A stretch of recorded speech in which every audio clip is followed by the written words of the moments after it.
Hi, and welcome along to the Gunz Blazing Podcast with my man DT. How you doing? Listen, what you won't even realise, right, is that this podcast, we have literally got off the plane from Frankfurt and come straight to the studio to do the podcast. We have not even gone home yet. We've had, about 3 hours sleep. We've been arguing about various things the whole trip. And now I get back to England and I've still got to end up next to him to do the podcast. And you know what? As well, we're going to argue again, no doubt, because the guys from 888 Sport, they're giving us another conundrum to look at just before we get into the Arsenal game, right? And this one this week is, who was the better player? Was it Gerrard or Lampard? I think they're doing it because obviously Chelsea, Liverpool playing each other this weekend. Gerrard or Lampard, who was the better player? I bet you we argue. We probably will. I'm going to say a name and you'll just pick the opposite on No, purpose. I won't. I'll go with, honestly. Do you want me to just go first then? Yeah, go on. Gerrard. I'm going Gerrard. Even though Lampard, I thought Lampard was a brilliant player. His goal-scoring record was phenomenal on that.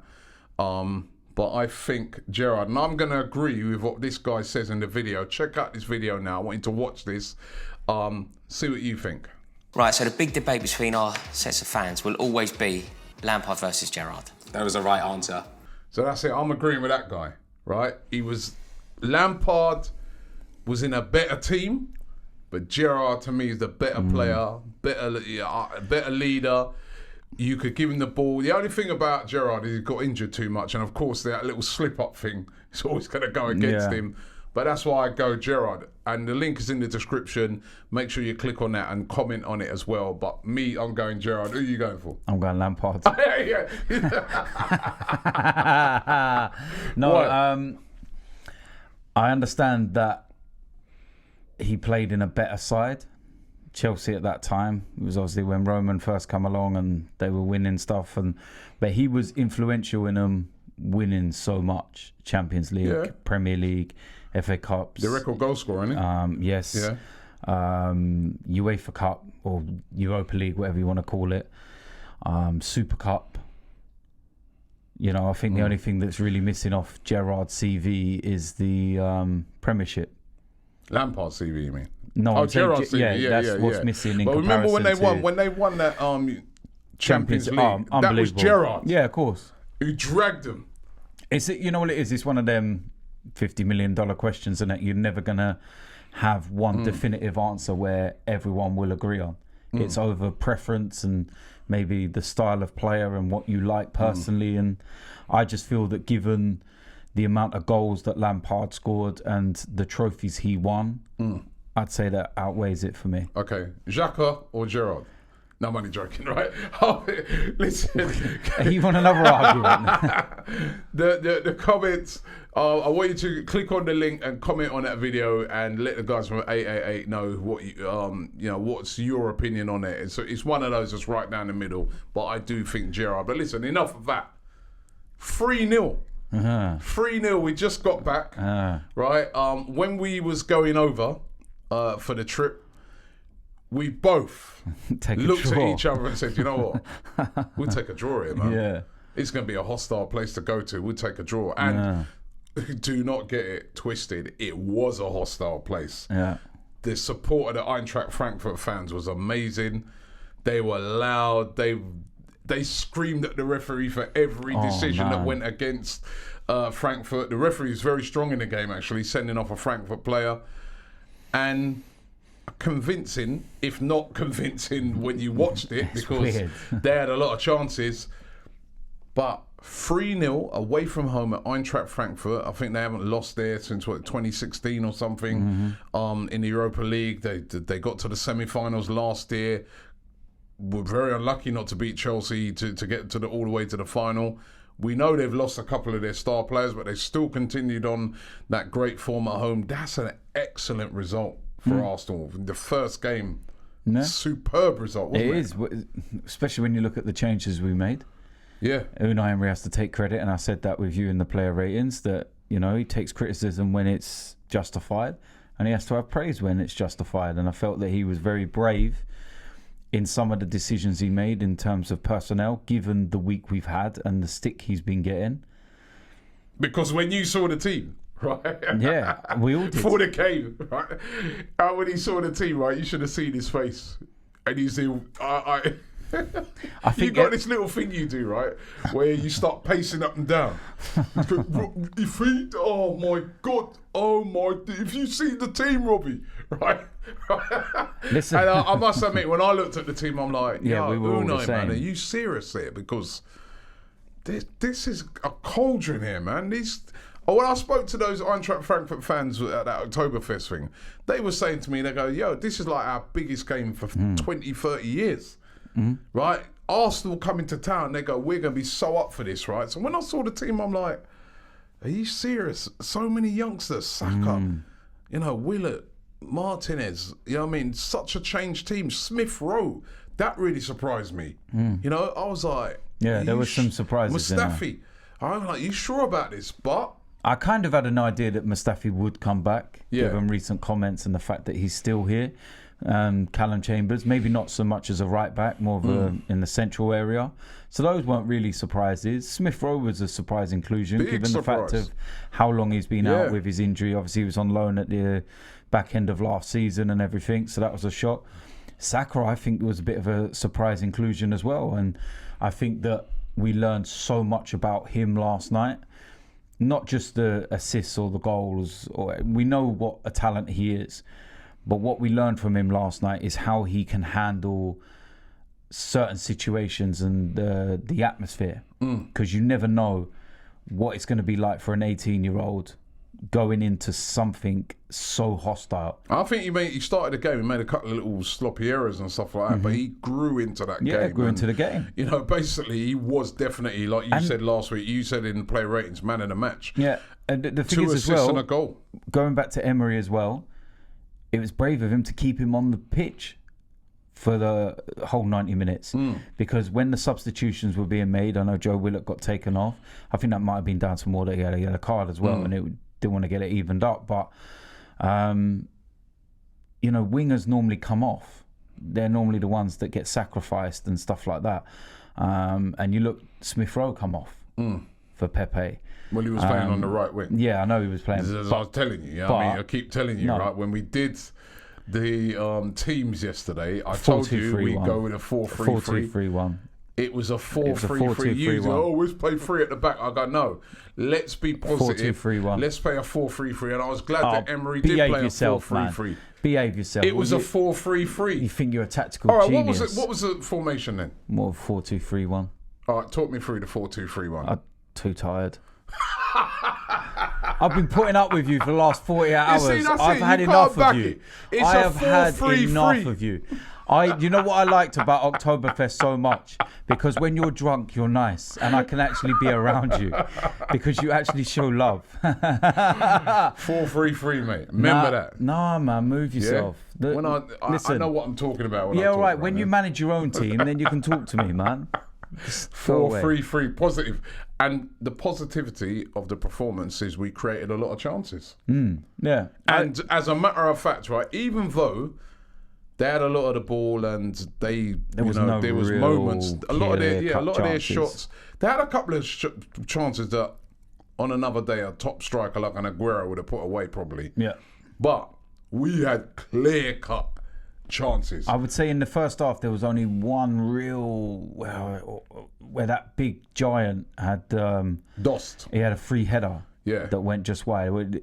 You got to remember, we've watched it like live at the ground, so you can never tell by angles as to how close they really are, but that was the only one weren't that close, real close one where it looked at the time where, apart from that, they kind of huffed and puffed and there was no real, when you look at Martin has pulled off a couple of good saves as well. But what I mean is when you look at us, we had Torreira should have put us 1-0 up. Yeah. That was a clear-cut chance. Clear-cut. Smith Rowe 1-on-1 with a goalkeeper, clear-cut chance.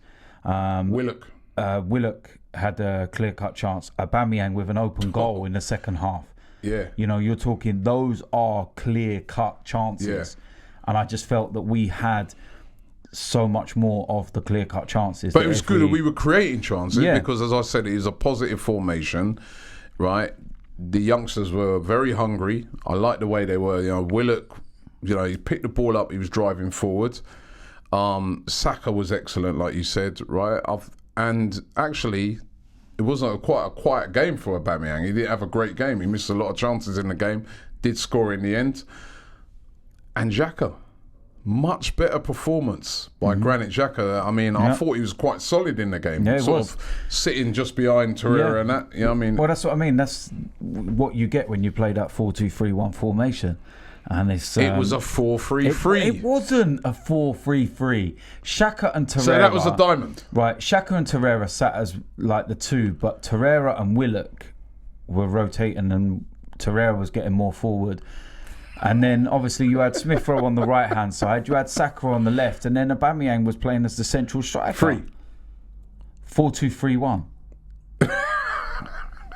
4-3-3. I got eyes. I watched it. Right, listen, right. I just think it was a much improved performance, and as I said, when you think about the fact that they were going into that game off the back of that horror show at Watford.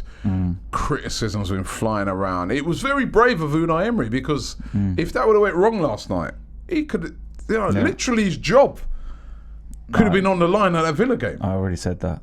But do you think? Do you think now he's off the hook? No. Look, let's not get this twisted up here and everything else, right? I still fully back the manager, but when he deserves criticism, I will criticise him. There are fans that do want him replaced now, and that's not, that's their opinion. I know Claude is very strongly, that he wants him gone. No, I don't agree with that. But it's his opinion. You've got to give. And I respect that. That's cool. But I do think, right, you have to, that is Claude's opinion, and he's had that opinion for quite a while. And don't get me wrong, one of the things that I still worry about with Unai Emery is I don't know what the identity of the team is, especially away from home. And he's got a lot to address, but we're only a couple of games into the season. We have to give this guy time. We have to give him time. Well, he gets the rest of the season. He does. And, I see a lot of people, using my comments from last season and stuff, saying that you've got to give the manager 3 to 4 years and stuff like that. Yeah, that's fine. It's very simple that you give a manager 3 to 4 years if you're seeing progress year on year. Second year under Pep Guardiola, you saw progress in Man City.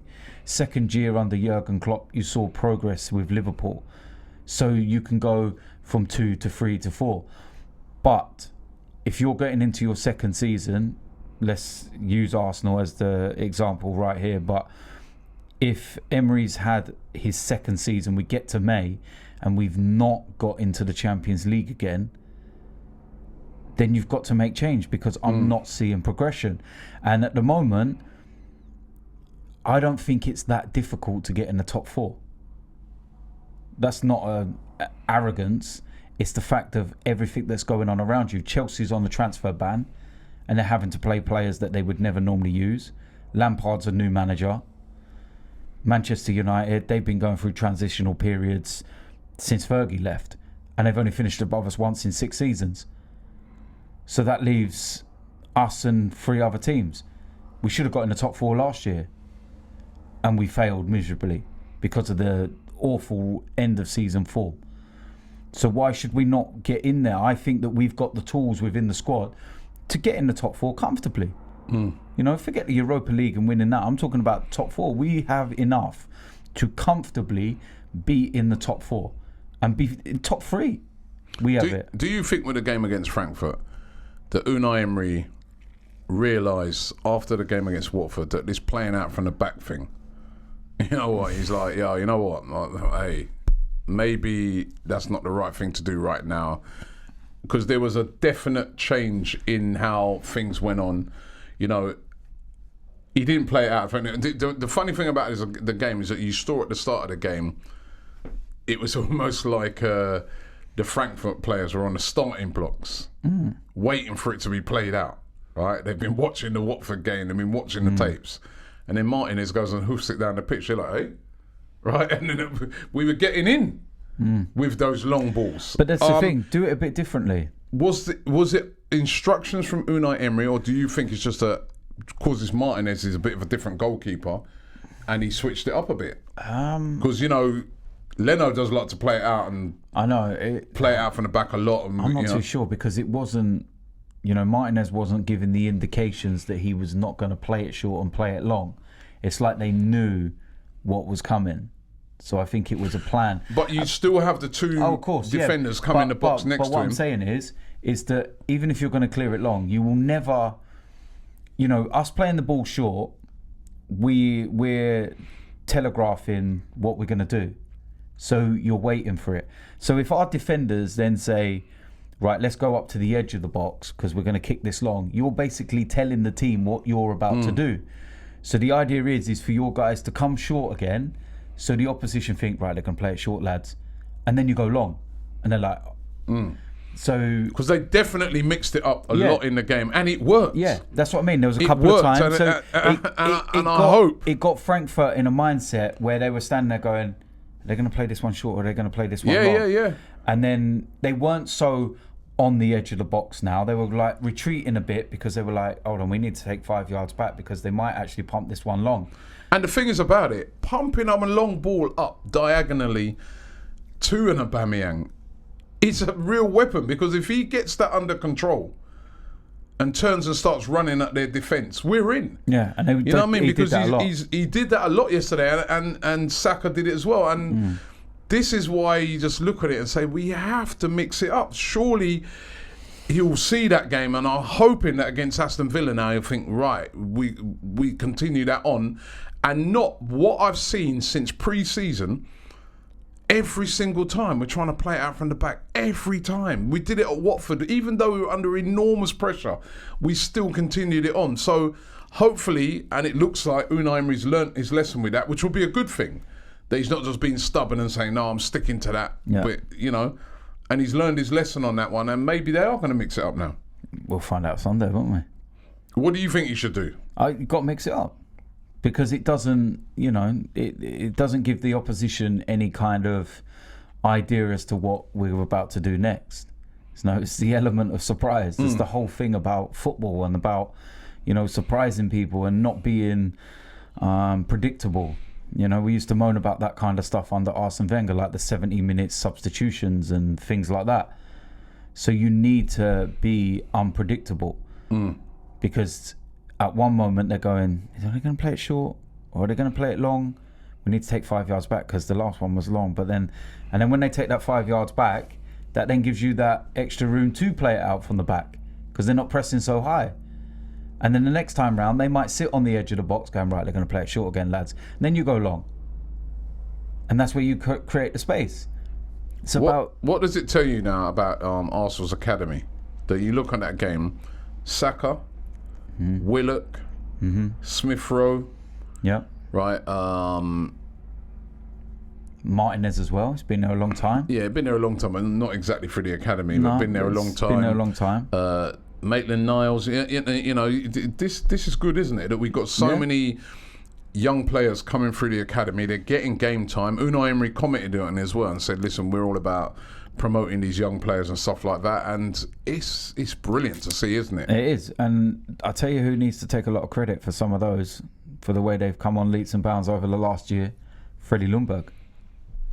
He's the one. He was the one managing them, and he's the guy that knows certain style of football, knows what winning's all about. Part of the Invincibles, played with some of the greatest players we've ever seen at Arsenal. So yeah, he's instilled something within those youngsters, because people like Joe Willock, he's literally just kicked on in the last year. Like, something's just changed. He's added goals to his game, which is something that I never really saw much of him, in the earlier years. But from last season at under-23s, he was scoring goals, came into the first team, and then he started scoring goals for the first team. Remember when we went up to Blackpool in the FA Cup, and you can sit there and go, oh, it's only Blackpool and this, that. But for a young kid that's breaking into the team, those are the games where you've got to take your chances. So the manager goes, all right. I like what I see there. And I was really pleased to see Smith Rowe back, because remember last year in the League Cup, Europa League, he was playing brilliantly, and I really do think he's a player that can make it. Yeah. And it was good to see him back. And Saka, of course, what a performance by him. What a goal. The confidence to curl that in. That was a fantastic goal. Great goal.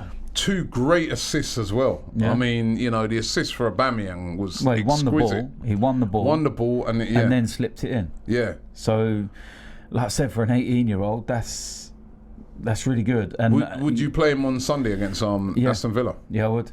Yeah? I think he deserves it. What kind of message do you send to someone that they can perform like that, but you're not going to play at the weekend? The reason why they played in these games is to get an opportunity to prove themselves. And when you score 3 goals and you have a hand in all 3, and then at the weekend you don't play, you got to sit there and go, well, what more do I need to do, boss? And it's not like we've got players to come back in that position. Well, you've got right Reece now. Nelson who can come in back in it. But he's not been performing in his performances. When he come off the bench against Watford, no, he didn't have that long to really do anything. But Saka's the one at the moment, given the fact that Lacazette's injured, which means Aubameyang will come away from the left-hand side and he's going to be the striker now. It frees up that left-hand side. Pepe plays on the right. So it gives an opportunity. And I think that Unai Emery's got to look at that and say, you know what? Fair play. You deserve a chance against Aston Villa. You deserve it. Because what, you're going to tell me that the Premier League and the atmosphere of the game against Aston Villa is going to be worse than what it was in that arena? Of course it ain't. I think there's only one game that could be as hostile as that and as hard as that, would be Tottenham. But apart from that, What when you look on it as well, I can just hear helicopters above my head, man. I think the old Billa coming for you. Do you know what I mean? Calum Chambers. First half was getting a little bit roasted up, but the guy on the left-hand side was very good.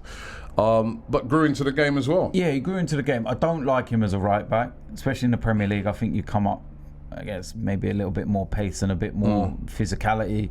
And you remember Calum Chambers years ago, I think it was the game away to Swansea where he played right back. And was it Montero? Montero, yeah. Absolutely destroyed him. And I think that ruined his confidence. Because he's not the quickest, is he? No, he isn't. But look, he's played 2 games and we've kept 2 clean sheets. And I'm not saying he's directly responsible for that, but again, it's a player that's not done anything wrong when he's played. What about a combination in that game of Luiz and Mustafi? They kept a clean sheet as well. Mate, I wish I put a bet on. Mustafi and Luiz, centre-back partnership. It's like the clown twins, isn't it? It's got disaster waiting to happen written all over it. But they were good. They were good. So would you play them two, instead of Socrates? Given Socrates' recent performances, you'd have to say so. You're only as good as your last game. That's the saying.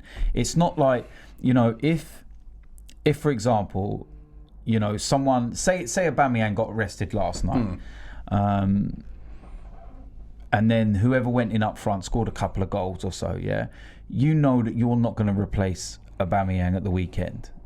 It was just a simple case, we're resting him, and the person ahead of you is so far ahead in terms of what they're doing and contributing and scoring, you're not going to take their place. It's going to have to be a progression. But when you're talking about a position that is up for grabs, basically, because nobody's holding it down and saying, that's my spot, there's my leader, that's my man. It's, you go by your last performance. Last time out before this game, Socrates made a horrible error. And he's been not that great throughout the start of the season. And going back into last, Mustafi's come in, and I felt he kept it simple. I felt that he was commanding when he needed to be. There was one incident that stood out for me. In the second half, Mustafi blocked a cross for a corner, and he got studs on his shin from when the guy went through, and he went down. And I remember it was Kolasinac, first of all, that turned around and said to him, don't you dare. don't let the medical team come on. Don't you dare get up.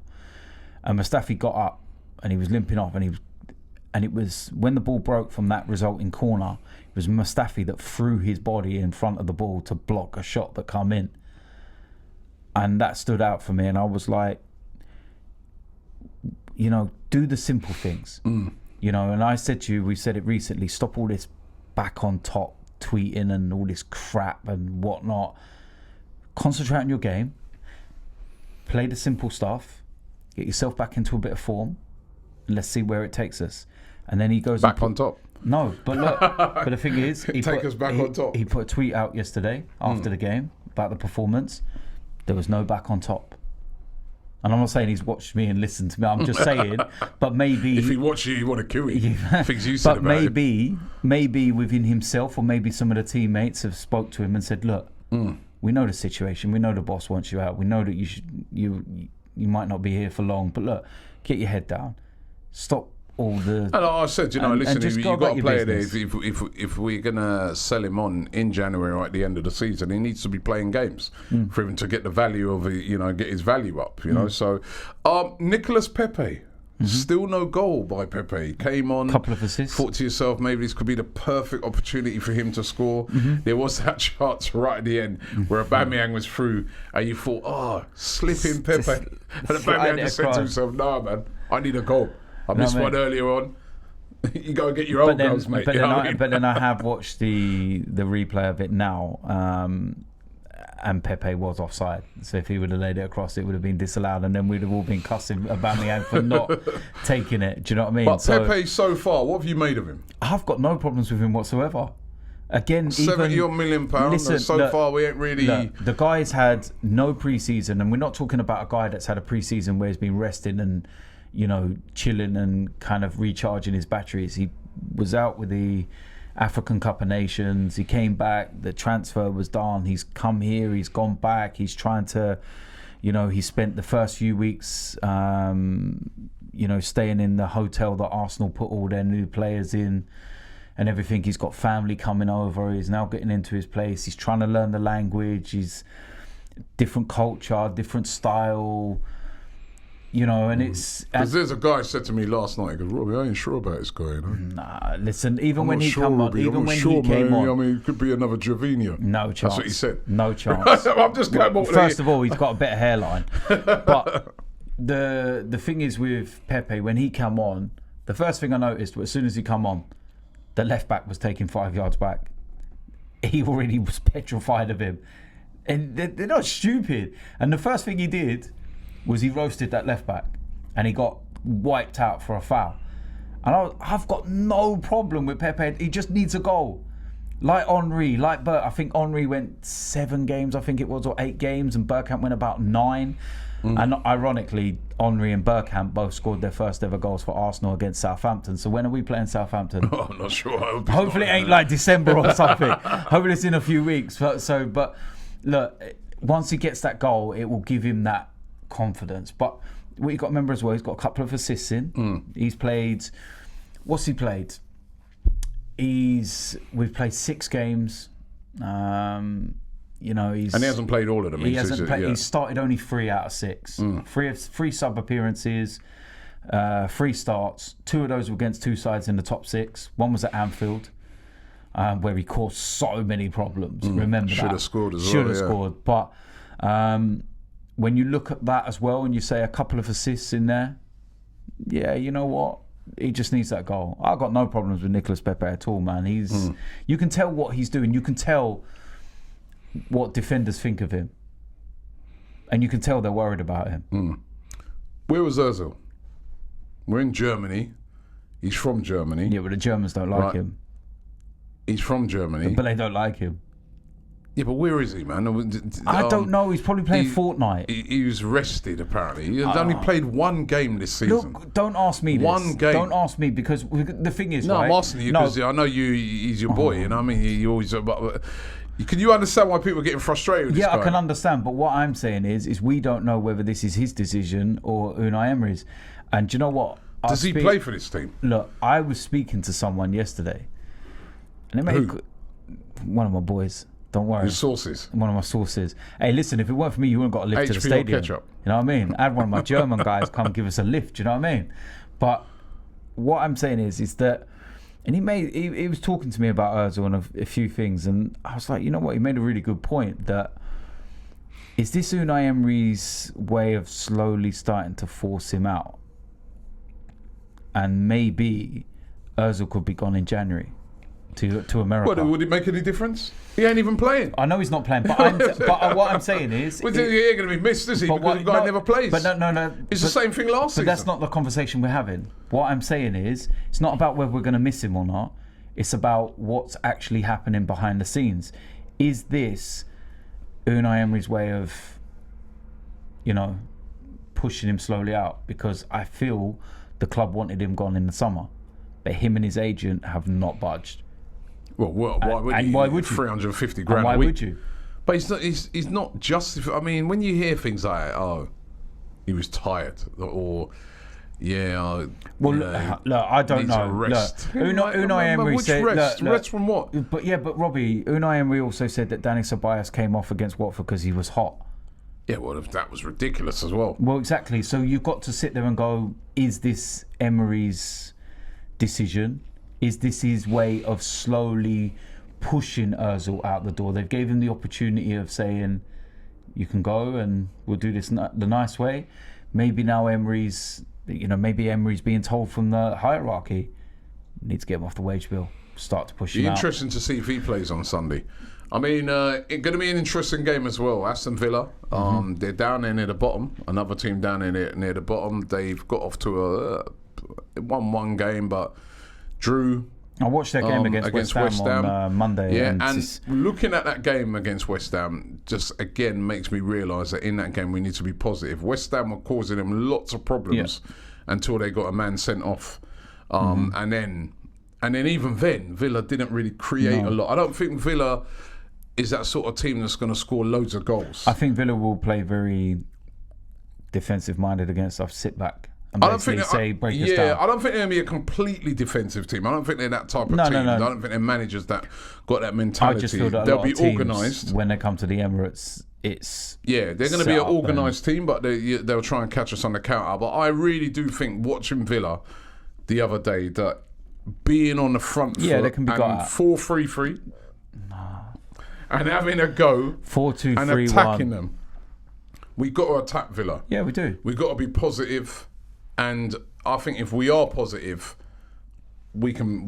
I mean, you cannot underestimate how good a result when it comes to positive mind thinking that was against Frankfurt.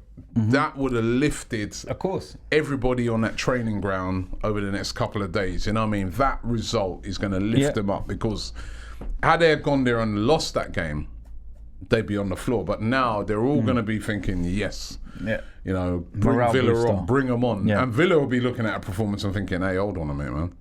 Maybe they're not as crap as we think. Yeah, and if we're not careful, they put free past them. And we've been scoring goals. That's the other thing. Aubameyang's been on absolute fire. He's had a goal and an assist in every game this season. He's been brilliant. Do you know what we said in pre-season? Because pre-season he was on fire. And he's looking like he can score in any game. And so it raises a positivity, but we got to be positive. I really want to see a positive formation and us really going for it in that game. Do you know what we've got to be positive about as well? And I know they're not going to be featuring on Sunday, but the under-23s are playing today. And Hector Bellerin and Kieran Tierney are both starting in that game. Holding? I don't know. That was a weird one, that Holding travelled over to Germany but then never got in the squad. But I presume maybe he might be in the squad. But with both of them starting, I'm wondering whether they'll feature in the Nottingham Forest game next week. Well, that'd be great. That'd be great. And that'd be a great way to get them both back in. Do you know what? But not so much. I think Hector's going to need a little bit more care, given the severity of his injury. And you look at what they've done with Rob Holding. But Tierney, if he plays in this and comes through 75, whatever minutes, don't know what his levels are like. He looks quite fit and ready in training. and then plays against Nottingham Forest next week, he could be available for Man United. And I did say to you a week or so ago that the target is Man United away. And that would be massive for us to have someone like him on that left-hand side.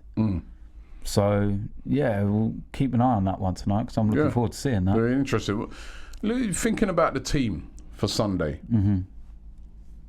Leno comes back into goal for you, yeah? Your back 4B for that game? I think Maitland-Niles will come back in. No, what was your back 4B? Not what you think he might do. I just purely want to go for what you think you would do based off of the other night. I would go with Maitland-Niles because I just don't think that Calum Chambers is a right back, and I think the Premier League's a bit tougher. But putting Mustafis out there. Yeah, it is a possibility given the fact he did play well, but then he played well in the centre-back area, and I wouldn't change the two of them. I'd keep them too. All right, so give me a back 4. It'd be the same as last night, apart from Maitland-Niles comes back in. Okay, so Mustafis and David Luiz. You're only as good as your last game, as I told you. The midfield? We have a 2, like 4-2-3-1 formation. Just give me your 3 in midfield. I'll have Torreira and Granit Xhaka. But I want Torreira to sit as the defensive midfielder, stop this bombing. I don't know whether it's because he's got a number 11 on his back. He actually thinks he's an attacker. Maybe we need to just give him El Neni's number and give him number 4 and realise you've got to stay back there, man. And then the 3, I will have... No, you missed that. Who'd the other midfielder be? No, 2. I said Xhaka and Torreira. Yeah, and then who's the other? And then you have 3 in front. 3 in front of them. I'm going 4-2-3-1. This is my formation, yeah? So you have them 2, and then you have the 3, and I'd have Pepe on the right, Saka on the left, Ceballos in the middle of them, and Obar up top. Okay. Basically going to be a 4-3-3 when it all drops it's back in. It's a 4-2-3-1, man. Yeah, listen, you can't argue with that team. Reece Nelson might come into it. Are you sure about that? You can't argue. You're right. It'd be a 4-3-3 for me, but this helicopter I agree with you. I agree with you that maybe Saka. It would be nice to see Saka get a start in that game, but he's done enough. Yeah, but then I think maybe the manager will probably look on it and say, right, he's probably promised Reece Nelson. Yeah, you dropped out of that, you come back in, and then probably Saka, Smith Rose, and all those guys will play on Tuesday in that game against Nottingham Forest. It's the perfect way to kind of get him back in playing again. You say that, but then Reece has not really featured a lot lately. To go for the manager to be saying, I'm going to pull you out of this game and you're going to play at the weekend, obviously. Do you know what I mean? But why was he on the bench then against Frankfurt? Maybe Emery hasn't seen enough from him. And he's like, I'm going to give someone else a chance. Maybe because he hasn't played a lot of minutes, and when he came but on, he has to get a chance as well. I know he has to get a chance, but then maybe his chance is going to come against Nottingham Forest. Well, maybe. So you definitely start. You've got to, because of his performance. The lad's 18 years old. He went to one of the most hostile places in Europe in terms of atmosphere, and he scored a goal and got 2 assists. What more do you want him to do? Okay. Cool. DTFC. You know what I mean? By the way, what's happening with you? How's it going? The Blood Brothers series and that started now, isn't it? I know, we can't talk about it though, can we? Yeah, we can't talk about it, but... Embargoes. How's the training and everything going? Yeah, they had a training session, obviously, whilst I was out in Germany. My assistants took care of things. Who's your assistant? Don't worry about that. Assistants. I mean... Probably his son. Probably player manager or something like that, isn't it? I so want to open my mouth, but I can't. This embargo is the worst thing ever. It's like...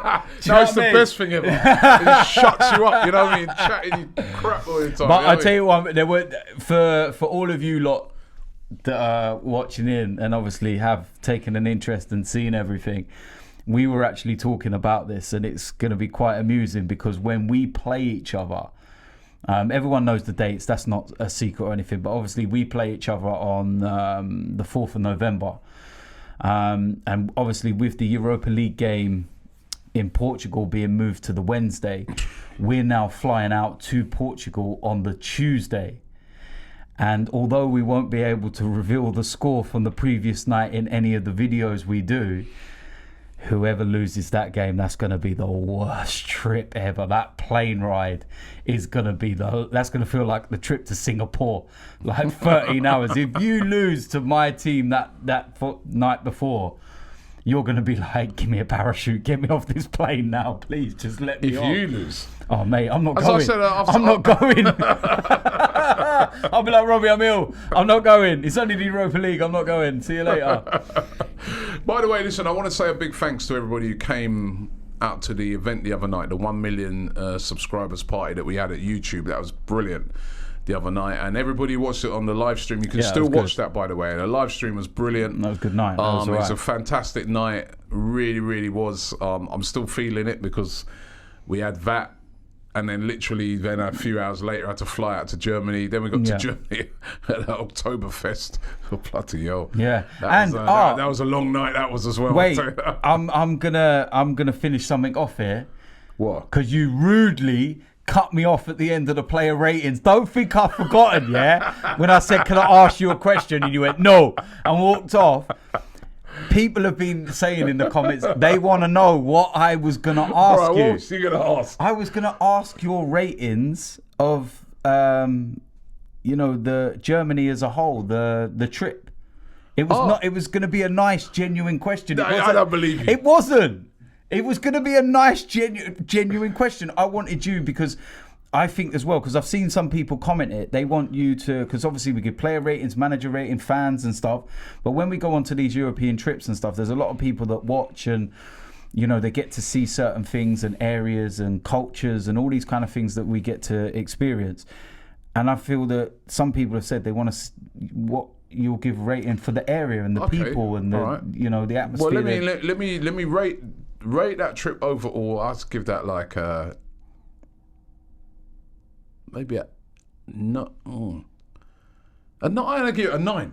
Yeah. I really enjoyed it, man. I mean, the Oktoberfest thing was brilliant. I mean, we really, to go and, I remember that when we went and we sort of came across it because we was doing some filming down by the ground. Yeah. And we came across it and then the woman was saying to us, if you do come, she was very friendly, by the way, that security woman. She hooked us up as well, she right?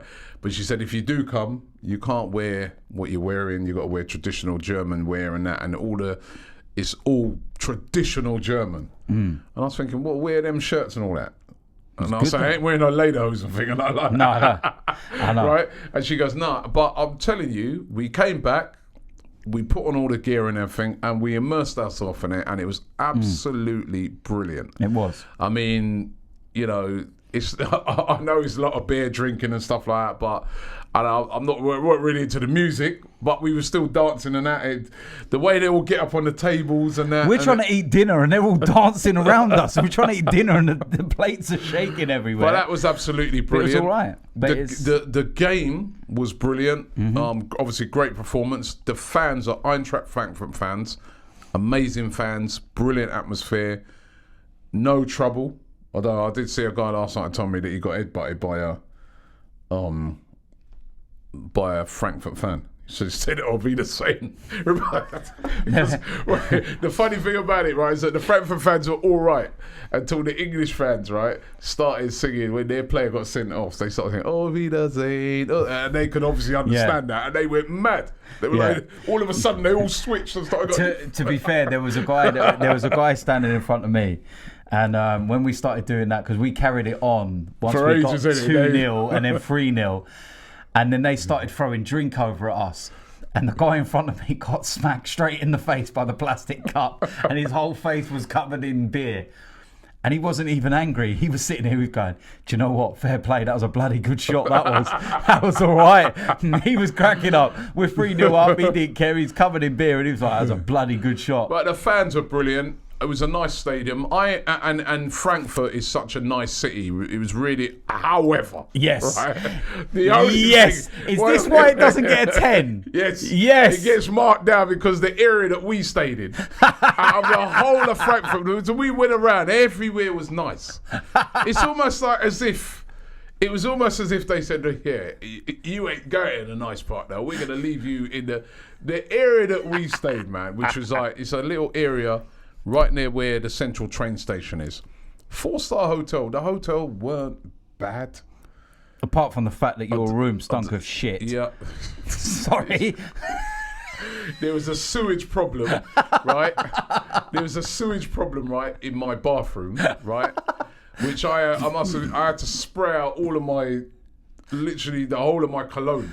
I sprayed it out to try and keep. And I said to them, oh, yeah, I don't do brute, mate. I ain't you, right? And I said to them in the hotel, I said, yeah, this smell keeps coming from all the pipes and that. And they go, yeah, we're gonna sort it out. They didn't. Right, so but I'm not. It ain't even that. It's the area that we were in because I weren't really in the hotel much, but that area, man, bloody hell, man. If you wanted to do a film, and what you wanted to create in this film was like a drugs area where they sell drugs and it's really seedy and that. Right? Robbie's being very diplomatic. Yeah, you in wouldn't his even explanation. need to get a set. All you need to do is just get all the film crew down to that road. That was all you need to do. Last night, when I went to use a cash point and the guy said to me, he goes, what do you want? Do you want? He goes, I have weed. Here's his accent again. He goes, I have weed. I have coke. He goes, I have crack. Look, and then he opened his hand. He showed him his crack in He had his about hand. 5 bits of crack in his hand. I'm going, yo, mate, I'm good, bro. I'm all right. Do I look like a cracker to you? I'm all right, man. I'm all right. And then there's some dodgy people walking up and down that road, man. You know what I mean? And I know people were having a go at me. Well, some people in my Instagram post where that guy was, the guy was sleeping on the road, and I said, "Oh, the guy's just resting." And they go, "Robbie, stop having a go at the homeless." But he was in. Put it this way, there was about loads of people like that on that road. I must have saw more than 100 crackheads. And I'm not even being rude, but that place has got a nickname and it's called Crack City. And now I know why. Is that what they call it? It's Crack City. And the weirdest, because my room, obviously, I got given a balcony. They obviously realised who the real Don was. And and my bathroom smelled sweet, even after I'd been in it. But me and Brennan, obviously, after Oktoberfest, we get some chicken and chips and stuff, and we're sitting on the balcony watching all the goings on and stuff and everything, and some guys just turned up randomly at like 2:30, 3 in the morning with like some ghetto blaster and just started blasting out 50 Cent and loads of hip hop. And it's just like, it looked like if you've ever, for all of you that ain't old enough to understand, go and watch the Michael Jackson Thriller video, right? And that was what that street looked like, and they were all everyone just walking down the road, and it was just like, now what's that film? And you booked it. New Jack City. Watch that film. Oh, mate. It didn't all look like that. No, I'll tell you what you need to go and look at. One of them, like, 40 Days Later, the zombie films. And they were walking, that was... It's like, on that road, they just leave them to it. Yeah. You wonder why. No one wants to get involved. And then the weird thing is, then you just walk one block over. One blood. You walk one block over, and it's like beautiful, exclusive restaurants and stuff. And I'll tell you, no, sorry, man, no chance that hotel was a 4-star. I reckon they got their friends to review it. Do you know what I mean? It was like, listen, I think that has to go up there as one of the worst ones. Kebab shop was good though. Not on the first night. That chicken was... No, you went to the wrong shop, man. That chicken was dry, man. If the chicken connoisseur went there, man, he'd be giving that 1 star. Not even no sauce could give that any kind of flavour. But despite that, listen, and the thing is, when you go on these trips, you're not really even in the hotel that much anyway. You're out and about and that. So, you know, and despite that, you know what I mean, it was no... You didn't feel threatened, did you? No, they weren't bugging you for the drugs and stuff. They literally just see you and they were like, you want any coke? No? Okay. That was it. But it was a dodgy area. But Frankfurt itself was a beautiful city. We went down by the river and everything. It was really, really nice. We had a nice stroll down by the river. Yeah. It was a beautiful, beautiful place, and a great place to watch football. And I'll get a 9 out of 10. Yeah, I enjoyed it. I really enjoyed that trip. I always enjoy going to Germany to watch football because I just think the fans, they're very similar to the English fans in that their passions for their clubs and stuff like that, and there's always you never go to a game in Germany it's empty, do you? It's always a good turnout. Nice. And that, it's you know good. I mean? So, even the lower leagues in Germany are pretty crazy. So 9 out of 10 for that. Yeah. I'm looking forward to the other trips coming up. Standard Liège, haven't been there before, so that's going to be really interesting. You been there? Back in the day. When was that? A few years ago we played there. Do you know what? I never went to the one. There was Liège. one. I swear we beat them. I swear we beaten them 7-1 as well. That was way back in the day. I don't remember that. I remember last time we was in Belgium was Anderlecht, wasn't it? When was the last time we played Standard Liège? I swear they went 2-0 up. Anderlecht. I swear they went 2-0 up when we played Standard Liège last at their place. But I remember the 7-1. That was like 90s time. And then we got that Vitória, I'd never heard of until we drew them. And that's that weird game, like DT was saying earlier, that we've got to play on a Wednesday afternoon. Not even night. Wednesday afternoon at about 3 Just something. after 3 p.m. Before 4 p.m. it is. And they're on the same time zone as England. Yeah, Wednesday night. No, Wednesday afternoon. Wednesday afternoon. And but the best bit about it is obviously we're flying back literally straight after the game. So we'll actually get home in time for the Champions League matches. It's all good. So it's all good. So that's gonna be a real strange one, but I'm looking forward to that one as well. Maybe getting us back used to Tuesday and Wednesday nights. Maybe that's a sign.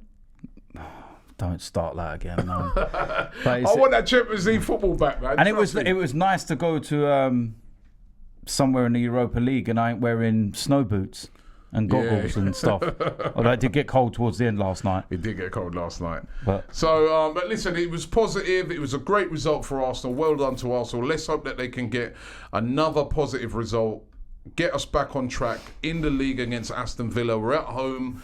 Hopefully that result against Frankfurt gets all the fans back on side as well, and we all get behind the team, and we can get a big win against Aston Villa this weekend, because we could really do it getting some 3 points in the Premier League. Thanks today, DT. You can go home now and get some sleep. Don't forget, for that. Right, the podcast, you can download it on all the formats. It's available right now. Also, don't forget the link for the 888 Sport. Gerrard or Lampard? I'm going Gerrard. He's going Lampard. What are you going? Go on there, comment on it as well. Thanks to the guys from 888, and we'll be back next week.